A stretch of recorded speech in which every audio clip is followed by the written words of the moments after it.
창세기 우리 2장 18절 그리고 24절 본문 말씀에는 24절과 25절까지를 기록해 놨는데 18절 그리고 24절 두 구절만 읽도록 하겠습니다. 우리 두 구절 말씀을 같이 서로 봉독하도록 할게요. 18절 우리 먼저 읽습니다. 시작. 여호와가 하나님이 이르시되 사람이 혼자 사는 것이 좋지 아니하니 내가 그를 위하여 돕는 배필을 지으리라 하시니라. 이러므로 남자가 부모를 떠나 그의 아내와 합하여 둘이 한 몸을 이룰지로다. 아멘. 오늘도 변함없이 우리 함께 인사를 나누셨으면 좋겠습니다. 주님의 이름으로 사랑합니다라고 서로 인사 나눌까요? 함께 인사 나눕니다. 주님의 이름으로 사랑합니다. 주님의 이름으로 축복합니다. 우리 한 번 더 인사합니다. 주님의 이름으로 축복합니다. 마지막으로 한 번 더요. 주님의 이름으로 형통하십시오라고요. 주님의 이름으로 형통하세요. 아멘. 오늘은 가정의 이야기를 나누려고 해요. 제가 어떤 말씀을 전할 때마다 사실은 좀 이렇게 좀 당당하려고 애를 써요. 그런데 가정에 대한 이야기를 할 때마다 늘상 작아져요. 아마도 여러분들도 그러지 않을까 싶어요. 다른 분들은 좋게 본다고 할지라도 그 가정의 내면을 알고 있는 나로서는 사실 부족한 것 투성이지요. 아무리 겉에서 볼 때 아름다운 가정, 참 본받고 싶은 가정이라고 얘기를 한다고 할지라도 우리들은 저마다 아픔이 있고 슬픔이 있고 또 다른 다툼이 있습니다. 우리들 중에서 이런 모든 부담 없이 우리 가정은 정말 행복해요, 우리 가정은 정말 자랑할 만합니다라고 이야기할 수 있는 가정들은 그렇게 많지 않을 것 같습니다. 그럼에도 불구하고 오늘 용기를 내었습니다. 용기를 내어서 여러분들과 더불어 가정에 대한 이야기를 나누려고 해요. 여러분의 가정은 평안하신지요? 여러분의 가정은 든든히 서가고 계신지요? 오늘 제가 첫 말씀을 시작하면서 모두에서 이렇게 말씀한 것처럼 우리 모두는 완전하지 않아요. 우리 가정도 부족한 것 투성이에요. 그러나 그럼에도 불구하고 우리들 스스로 오늘 이 말씀을 통하여 우리 가정을 한번 제대로 돌아보셨으면 좋겠어요. 우리 가정이 부족한 것이 무언가, 또 하나님은 우리 가정을 어떻게 세워가기를 원하시는가, 성경 말씀은 이 가정과 관련해서 무엇이라고 말씀하는가, 오늘 우리는 그러면 무엇을 붙잡을 것인가. 많은 질문들을 더하고 또 그 질문에 대한 답을 찾을 수 있겠습니다만은 오늘 이 모든 과정을 통해서 이번 한 달 동안 성경적 가정이라는 주제로 계속해서 말씀을 전하려고 합니다. 그 말씀 가운데 주된 대상은 달라질 수 있겠습니다만은 모든 말씀의 방향은 가정이에요. 가정. 우리 가정을 어떻게 세워갈 것인가, 우리 한번 말씀을 통하여서 그 가정의 의미를 한번 살펴보시고 우리 서로가 아름다운 가정, 믿음의 가정을 세워가는 그 시간, 새로운 전환점이 되셨으면 좋겠습니다. 가정에 대한 말씀을 전할 때 아주 오래전에 이 자료를 제가 받았어요. 그래서 제가 전에 교회를 담임할 때에 그 교회에서는 이 자료를 가지고 한번 말씀을 나눴던 기억이 납니다. 그래서 오늘 일부 예배 때도 이 연구 자료를 함께 공유를 하였는데 오늘 2부 자료도 여러분들에게 말씀을 전하기에 앞서서 이 이야기를 저는 좀 나누고 싶습니다.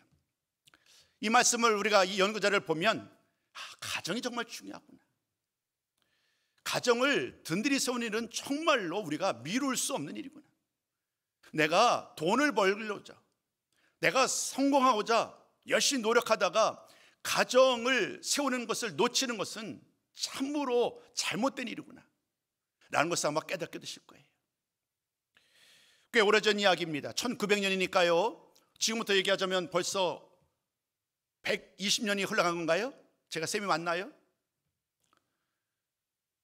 교육자죠, 저술가이고요, 미국에 아주 유명한 분이 한 분 계신데 엘버트 윈십이라는 분이에요. 이분은 교육에 아주 관심이 있었고 미국의 교육을 이렇게 세워가는 일에 중요한 역할을 감당했던 사람입니다. 그분이 두 가문을 비교하는 거예요. 그 당시에 1900년대에 두 가문을 비교를 했는데 그 가문 중에 한 가문이 어떤 가문이냐면 맥스 주크라는 사람의 후손의 이야기. 또 다른 한 가정은 바로 여러분이 잘 아시는 조나단 에드워드의 후손들의 이야기입니다. 물론 이분들은 훨씬 더 이전 사람들이에요.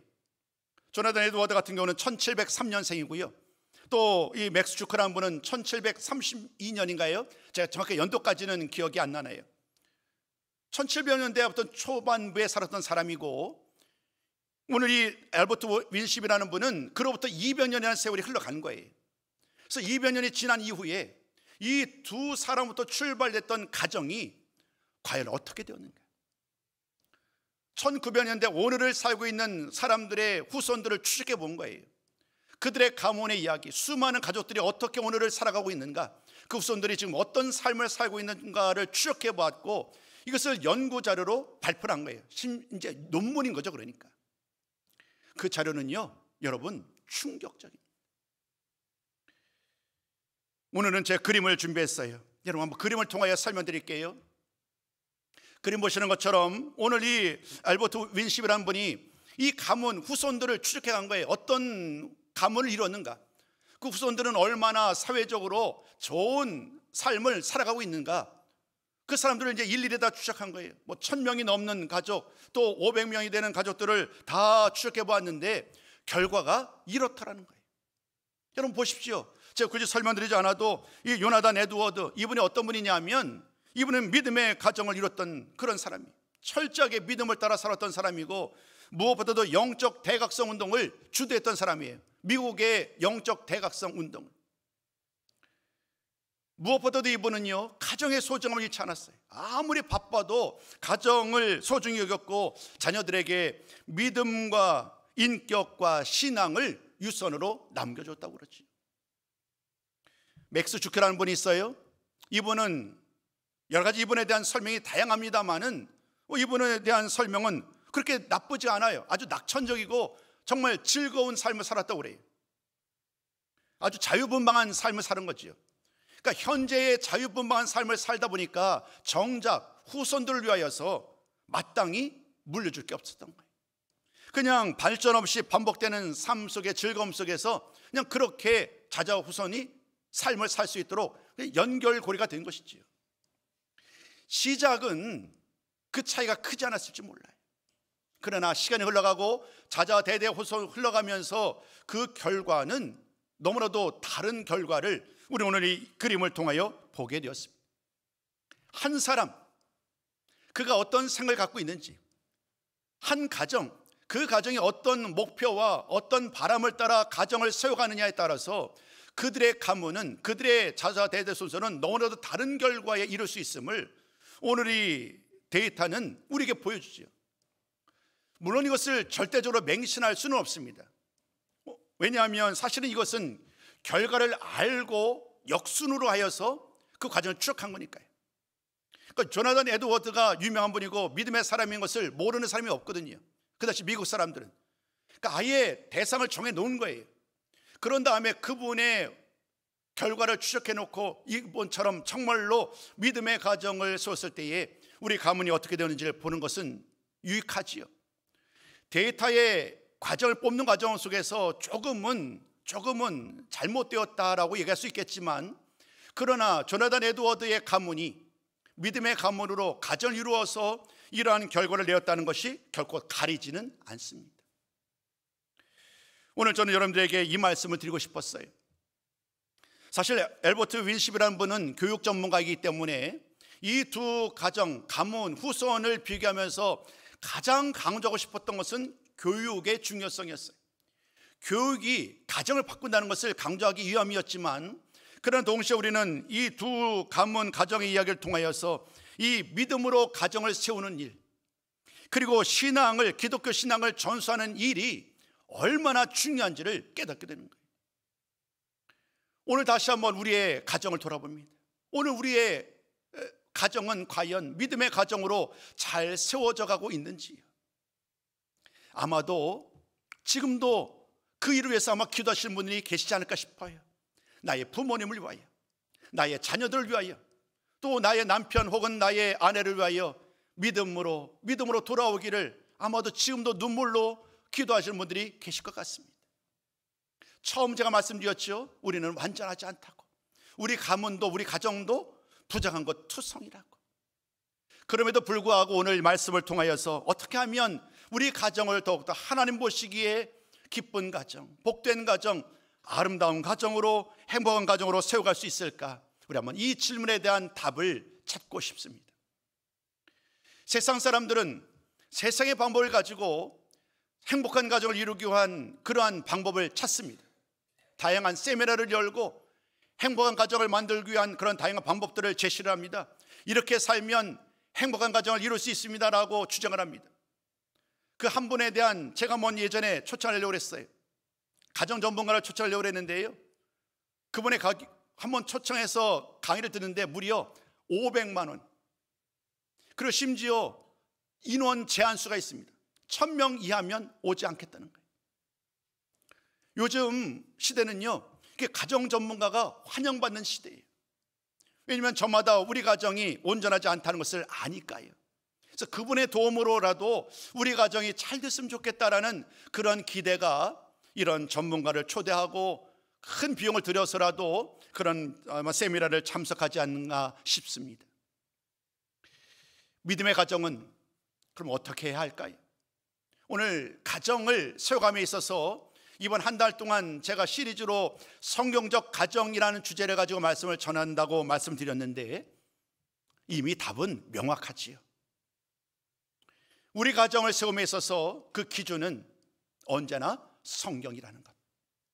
성경을 통하여 성경이 말씀하고 성경이 제시하고 있는 그 가정의 원리, 그 가정의 원리를 오늘 깨달으시고 그 가정을 성경을 토대로 세워가는 우리 모든 성도가 되셨으면 좋겠어요.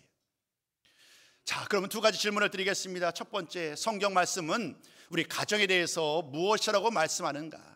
그리고 두 번째, 성경 말씀은 하나님께서 가정을 주신 목적이 무엇이라고 말씀하고 계신가? 오늘 저는 여러분들에게 이 두 가지에 대해서만 말씀드리고 싶어요. 두 가지에 대한 말씀을 오늘 여러분과 나눴던 창세기 2장 18절 이하 25절까지 말씀을 통하여 그 의미를 좀 나누려고 합니다. 첫 번째 말씀을 드립니다. 첫 번째, 가정을 세우신 분은 하나님이시라는 거예요. 여러분, 가정, 우리가 남자와 여자가 만나서 결혼을 합니다. 그 결혼한 두 사이에 자녀들이 태어납니다.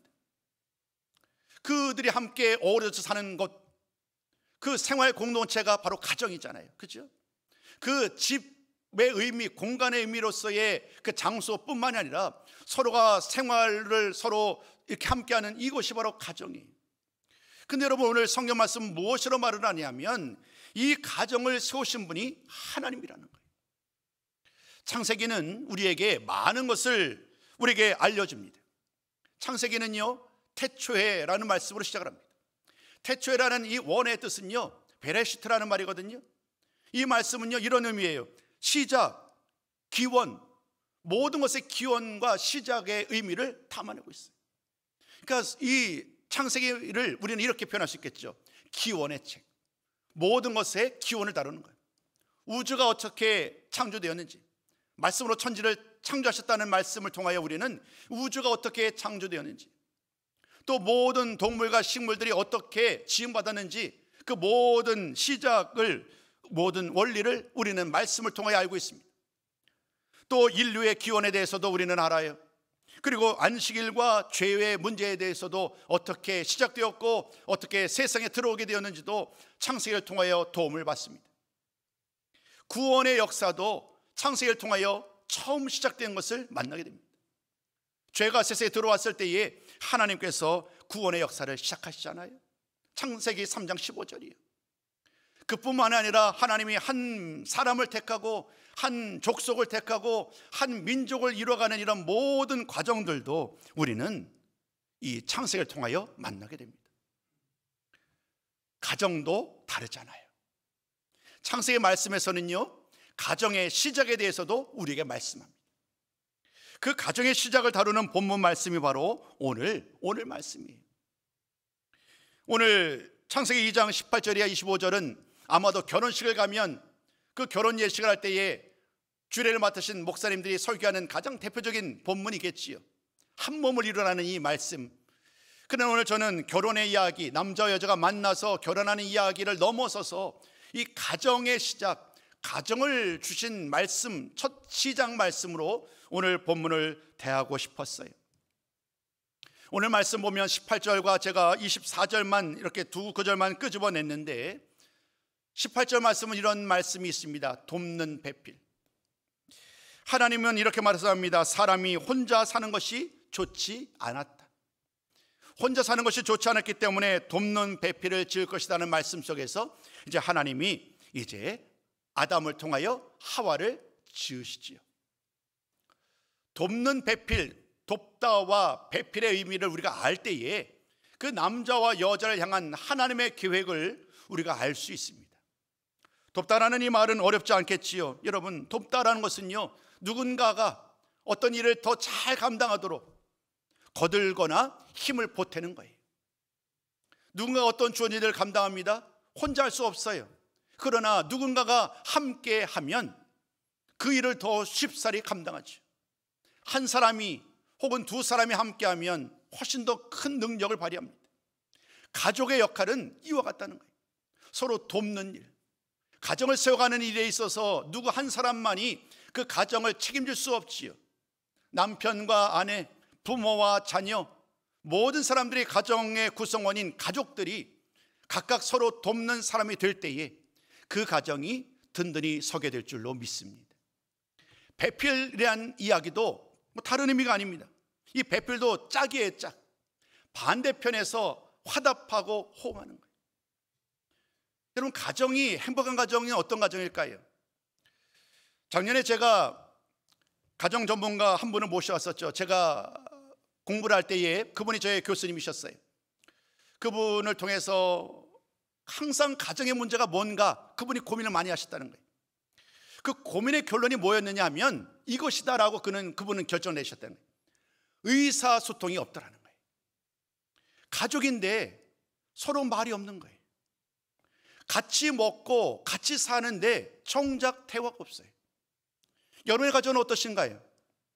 어떤 특별한 이야기를 하는 게 아니에요. 그냥 오늘의 이야기, 오늘 있었던 이야기, 힘든 이야기, 좋은 이야기, 다양한 이야기가 서로 계속해서 꽃을 피우고 마치 모르게 꼬리에 꼬리를 물면서 서로가 화답하고 이어가면서 이렇게 의사소통이 계속되는 가정이 되어야 되는데, 오늘날 많은 가정들은요, 가장 큰 문제가 뭐냐면 의사소통 단절이라는 거예요.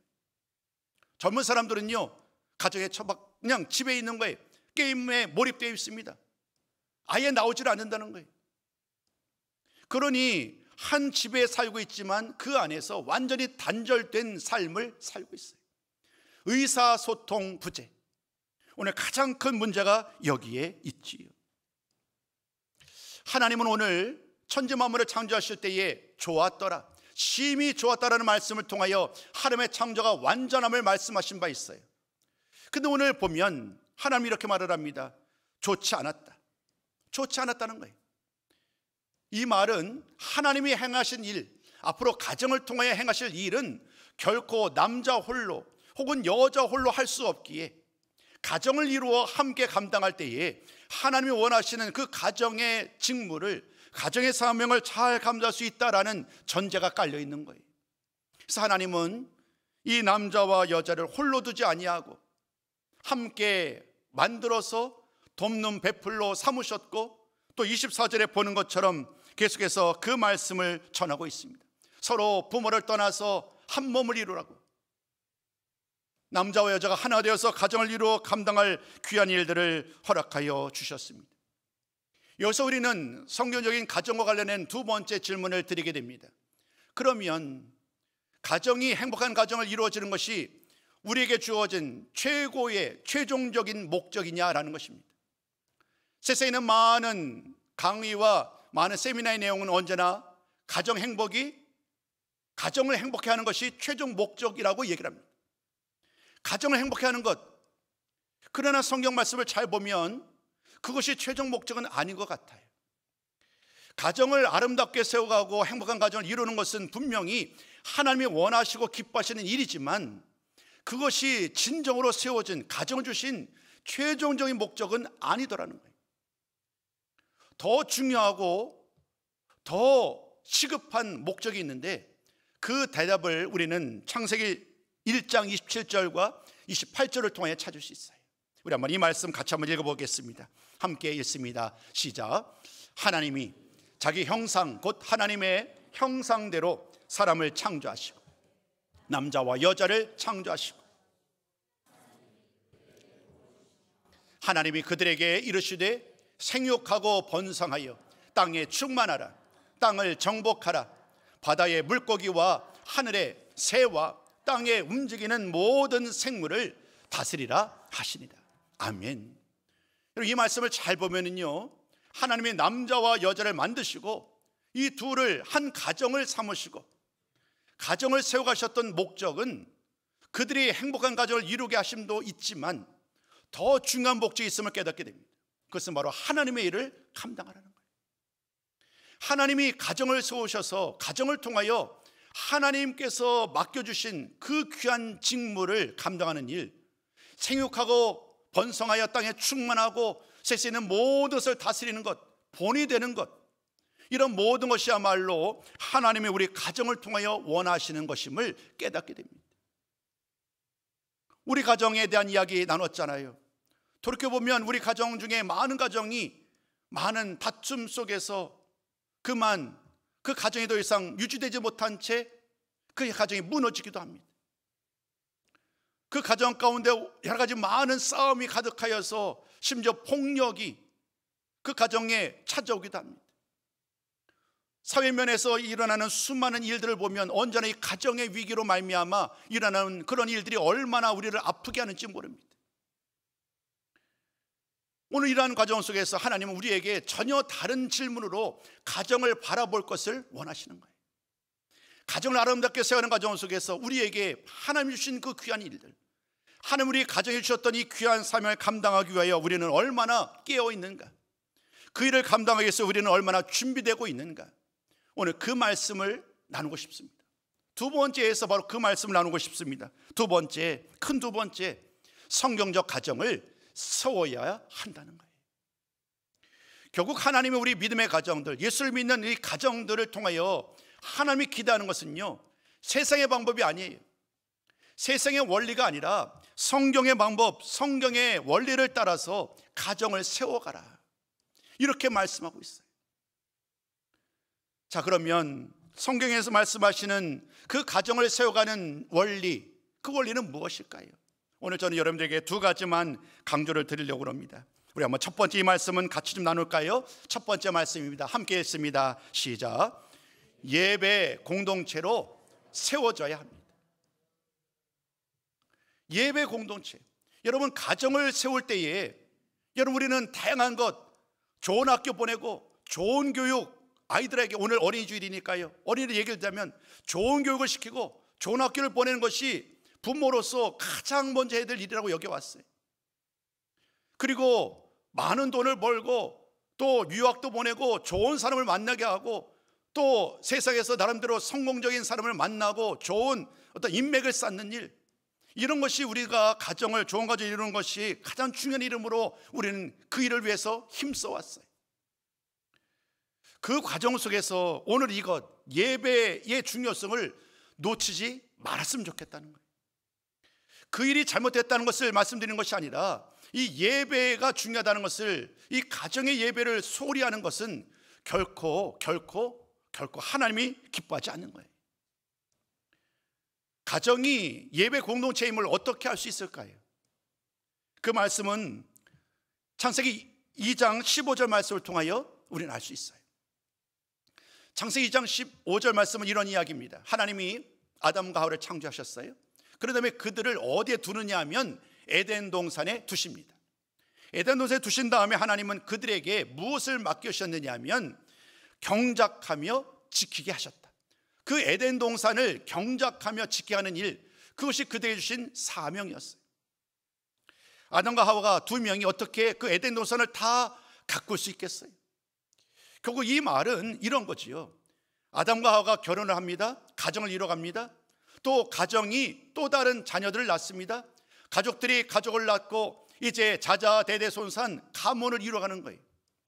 그 가문을 이루면서 에덴 동산이라는 그 울타리 안에서 경작하며 또 지키는 이 귀한 일들을 감당하는 것, 이것이 가정의 의무요 목적이라는 거예요. 이 15절 말씀을 표준 세번역 성경은 이렇게 번역하였습니다. 우리 한번 이 말씀 같이 한번 읽어봅니다. 자, 시작. 주 하나님이 사람을 데려다가 에덴 동산에 두시고 그곳을 맡아서 돌보게 하셨다. 맡아서 돌보게 하셨다, 이 경작하며 지키게 하셨다라는 이 두 단어가 중요합니다. 경작한다라는 것은 단순히 이렇게 농사를 짓는 것, 호미로 이렇게 길을 하고 여러 가지 음식물을 심는 것을 넘어서서 이 경작한다는 말에는 중요한 의미가 포함되어 있어요. 그게 뭐냐면 예배한다, 섬긴다라는 거예요.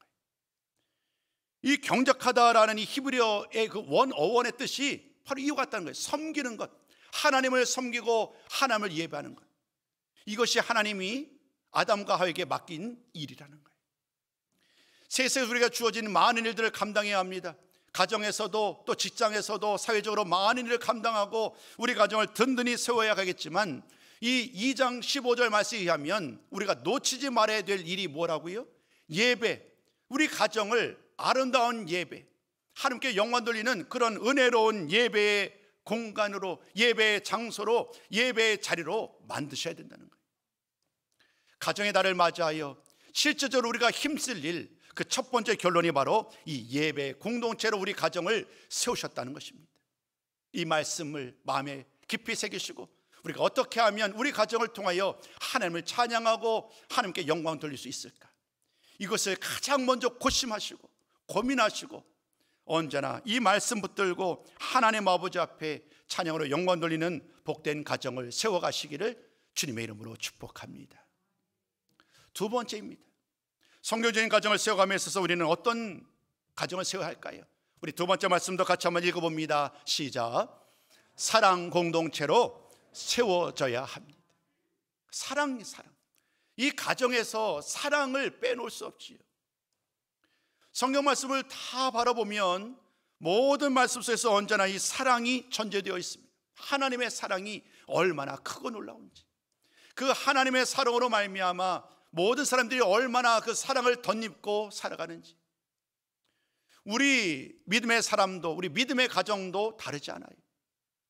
우리 가정도 하나님의 사랑으로 말미암아, 우리 주님의 사랑으로 말미암아 든든히 서가고 있는 줄로 믿습니다. 사랑의 이야기를 좀 더 한번 깊이 들어볼까요?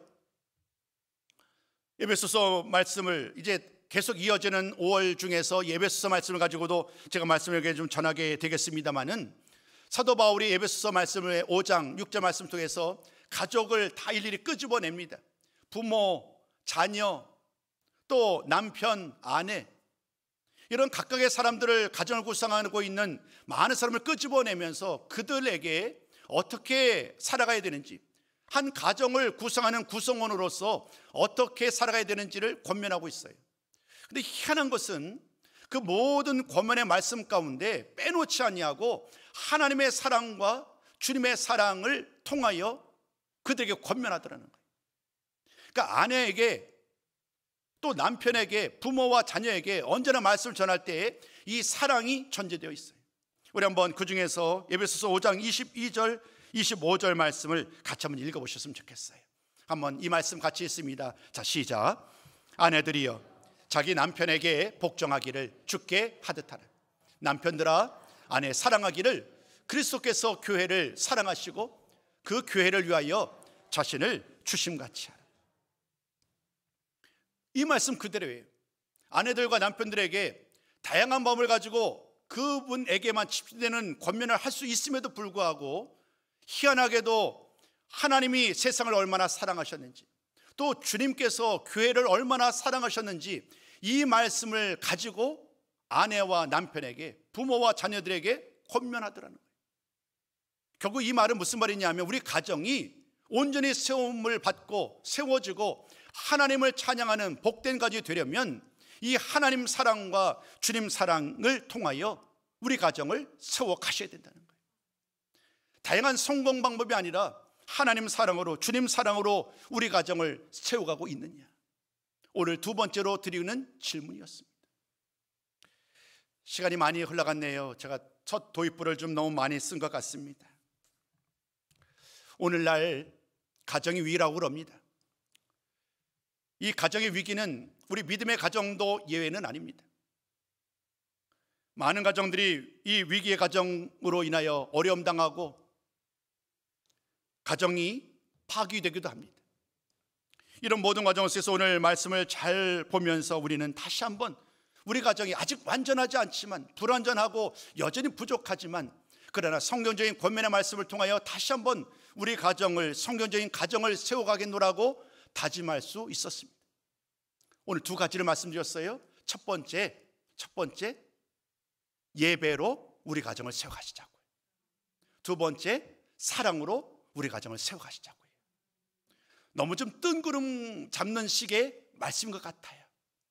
구체적인 방법론까지는 제시하지 못했어요. 그러나 여기에 참다운 진리가 있어요. 세상의 방법들, 인간의 방법들은 한순간은 효과적일지 모르겠지만 그러나 얼마 지나면 또다시 무너져 내리지요. 그러나 오늘 우리가 나눴던 이 예배와 삶으로, 또 사랑으로 우리 가정을, 또 우리 가족들을 섬겨간다고 한다면 우리는 더 인내할 수 있겠지요. 더 참을 수 있겠지요. 사랑으로 기다릴 수 있겠지요. 또 예배로 하나님의 사랑을 우리 가정에 이렇게 덧입힐 수 있겠지요. 이런 과정들은 참으로 힘겨운 과정이고 오래 걸리는 과정이지만, 그러나 그 모든 수고는 결코 헛되지 않은 줄로 믿습니다. 우리 가정을 아름답게 세우기를 원하시는 사랑하는 성도 여러분, 답은 성경에 있습니다. 하나님 말씀에 있습니다.